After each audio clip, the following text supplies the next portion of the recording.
Hi guys, what's up? Welcome to my vlog. My name is Jeff. For today's video, meron tayong masarap na ulam para sa ating dinner. Nagluto tayo ng chicken with oyster sauce, lemon juice, and soy sauce.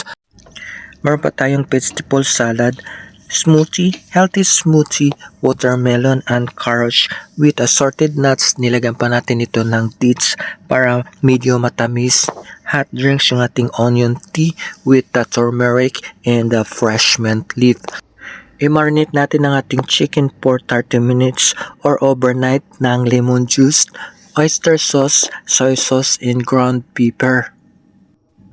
Nagpa tayo ng ilang prasong pamintang puo, magpainit ng mantika, igisang maraming sibuyas, kaunting bawang at marang konting loya, 2 pirasong katamon seed, 2 pirasong pilip, 5 pirasong cloves, kaunting star anise. Continue lang ang ating pagkikisa hanggang lumabas ang kanyang aroma or maging mabango ito. Pag lumabas ng kanyang aroma, igigisa natin ang ating marinated chicken. So, na-marinate ko ito guys for overnight with oyster sauce, lemon juice, and soy sauce. Napakayami nito guys.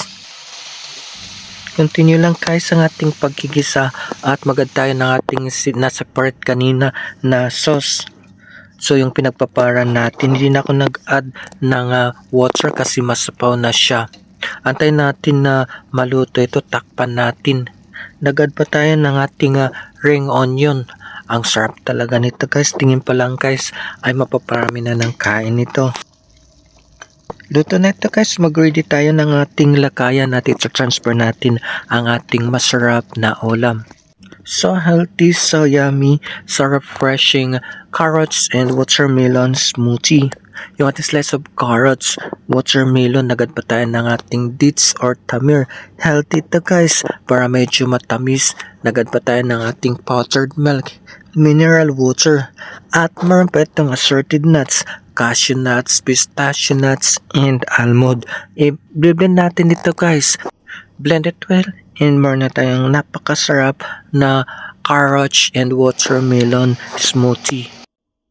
For hot drinks, meron tayong onion tea, slice of onion, konting loya, konting bawang, 5 parasong clove, pamintang buhok, ground pepper, at yung ating tea seed. Yan, meron pa itong lemon. Pakulo lang natin ito guys. Meron na tayong so healthy hot drinks. Nagad pa tayo ng ating fresh mint at turmeric powder. Kain tayo guys. And please guys, don't forget to follow, like, comment, and share. You can also subscribe too. Thank you so much for watching, and I'll see you guys in my next vlog.